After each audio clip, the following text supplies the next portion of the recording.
All right. Greetings, everyone. Paul Van Wagner, Mike McDaniel on the Voice of College Football page on YouTube. Post game for Virginia Tech, UNC, and I guess, Mike, Hokies win this thing, man. Yeah.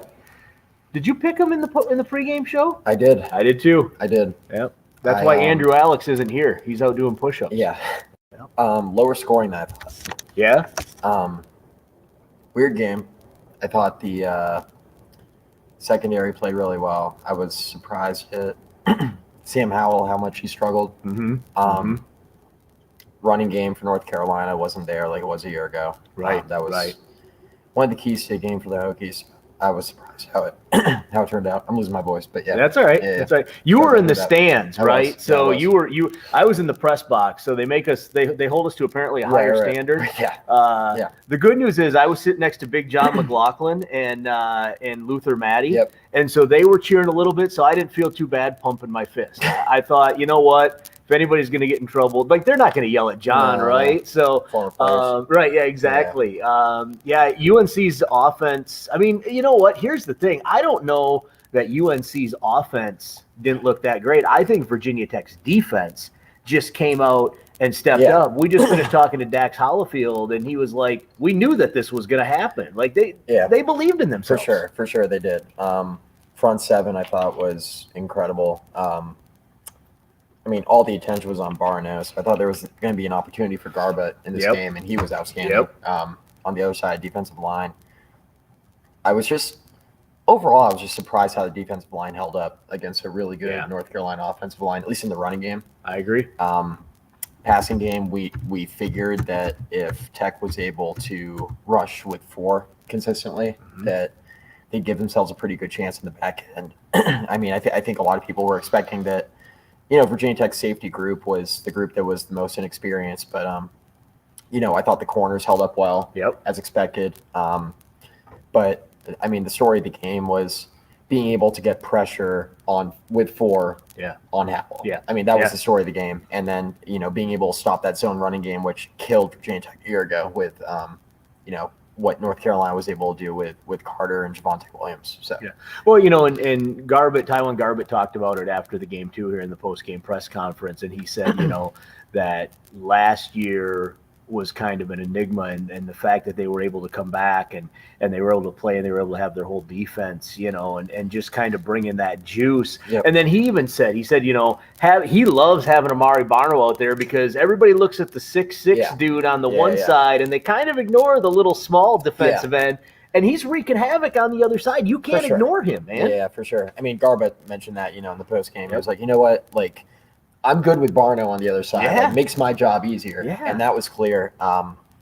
It was really impressive. And, it was nice for Shamari Connor because, like, he's got a matchup with Josh Downs, who was really, really good for North Carolina. I mean, we were talking in the pregame about, all right, North Carolina, like, they're trying to replace these guys on the outside. Like, who are they going to replace him with, right? And then, we talked about Josh Downs and, like, the talent that he has, and he showed out. He was outstanding, I thought. And then, there were some other receivers out there who – some redshirt, Emory Simmons and he had some opportunities, but I thought overall, Virginia Tech knew that Downs was going to be a problem. And he was, right? But, for Shamari Connor to get that interception at the end of the game, a nice redemption for him. Like, he's struggled against Carolina. He did. Like, he's had some issues, right? Like, and for him to get that interception at the end, I thought was for all the work he's put in and, like, the spotlight was on him in this game. He was going to be isolated. And Jermaine Waller talked about in the press conference too, like they were going to be isolated one-on-one. And if they were able to consistently win those one-on-one battles, they thought they would give themselves a really good chance. And I thought they did. Justin Fuente even said to us, that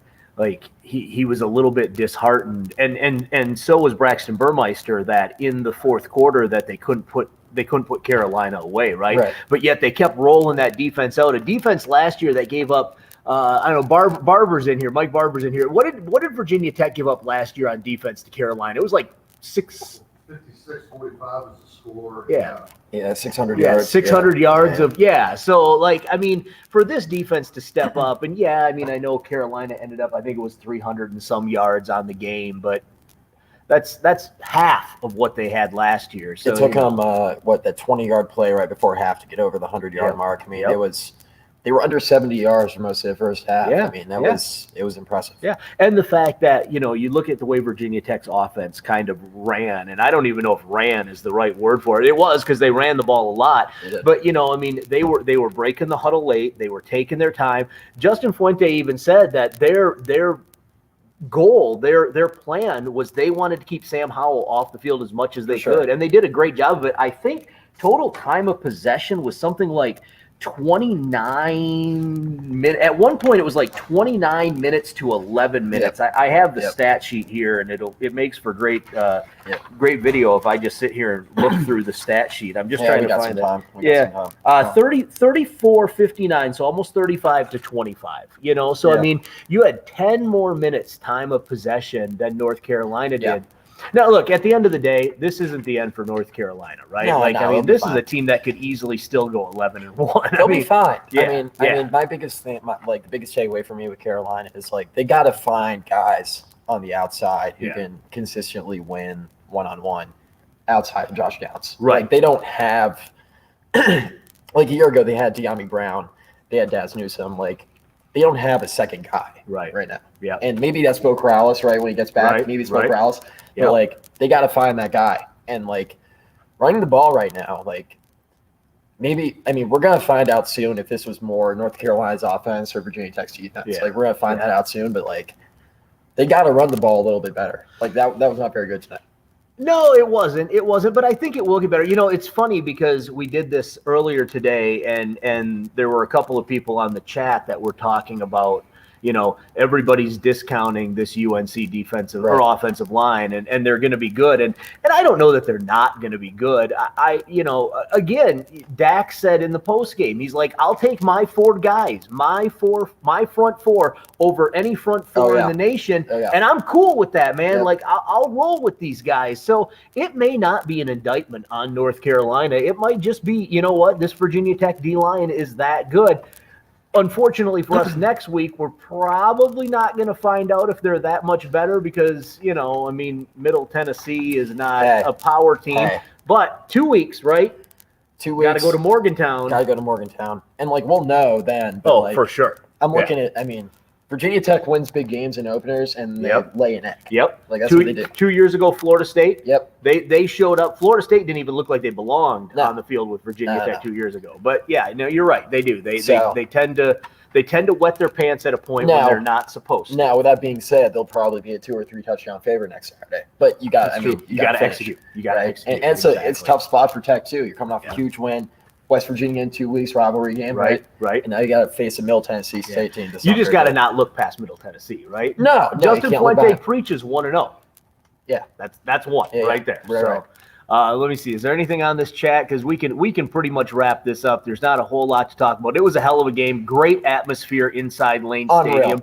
Unreal. I've been to 20 to 25 games at Lane Stadium. I don't have a voice. So, like, all y'all out there, like, thanks for hanging with me. I don't have a voice. Like, I had a voice pregame. That's true. Paul can attest to it. That's true. I had a voice pregame. Like, I don't have a voice right now. Yeah. I'm hanging in there, but, like, that was... You'll learn doing this that you can't scream at concerts and football games. That's the... Yeah. Well, yeah, because we got to record this afterwards. So, like, I got to... Next week will be easy. Next week will be easy. I won't be screaming. Like, I mean, that was unreal. Like, seriously, though, like Fuente was talking about and, like, all the players were talking about, unreal atmosphere tonight in Lane Stadium. I said at the beginning of the pregame show, 650 days. That's how long it's been since we have had a full crowd inside Lane Stadium. And you could tell, right? We were jacked up during the pregame show.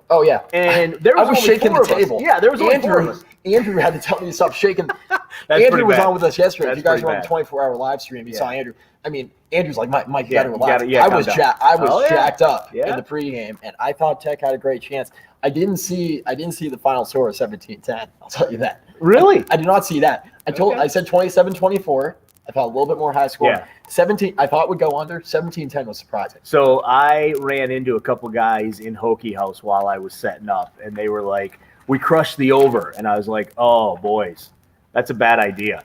And they kind of looked at me, and I said, listen, UNC's got to break in a whole new receiving core. You know, Sam Howell's a hell of a quarterback, but he's got to make he's got to make candy out of poop, basically, and not saying that these guys are bad. They'll be fine. Again, this is a team that could go 11-1 this year, right? North Carolina will they'll be fine. They'll be fine. I'll look y'all right now. North Carolina will be fine. Yeah. I'm telling you, they'll be all right. Yeah. They'll be all right. No doubt about that. But Virginia Tech's defense had everyone back finally. They had a full offseason to install Justin Hamilton's defense. They had a whole summer camp. They've had an entire fall camp. They didn't have any of that last year. There were times, Mike mentioned this yesterday on the 24-hour live stream, they had 25 guys show up for practice at times last year. So, Wayne, you're right. Justin Hamilton Redemption Tour. I mean, that may be exactly what it is. Yep. But again, I think UNC is going to be fine. I like what Virginia Tech brought. I mean, we'll see. Like, it's a long season. You got 11 more of these games. You got to, you got to bring that kind of juice every single week. And you've got some really, really tough. You got to go down to Miami. You got to go to Georgia Tech, and then you got to turn around and go to Boston College the next Friday. Yeah. And damn well the ACC network's not giving them any breaks. That's going to probably be a 7:00 game in Georgia. No. So you're going to lose a whole day there. Tech's got 6 out of the last 7 on the road. Yep. So this is not an easy schedule for Virginia Tech, and even outside of the ACC, like we mentioned, they go to Morgantown in 2 weeks. Right. That's not an easy game either. Yep. Tech's got some. They got some tough spots here. Yep. So, really good. I mean, really, really good win. A huge win for Justin Hamilton. Right. I mean, this defense was slandered. Last year. Yeah. By myself included. Right. By the way. Me too.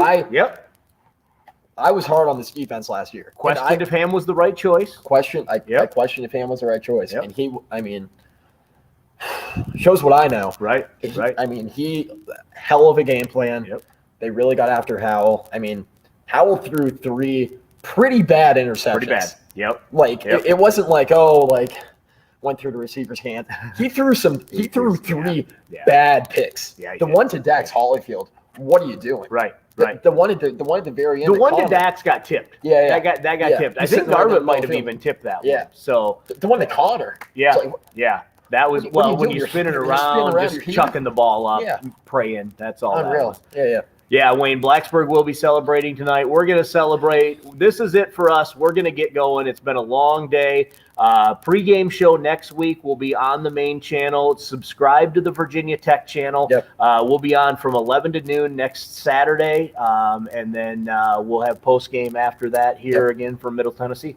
Thanks for hanging with my voice. Indeed. They'll be better next week. Thank you guys for jumping on with us tonight. It's the voice of college football on YouTube. Thanks to Mark for letting us steal his channel. We'll talk to you guys next week. Take care.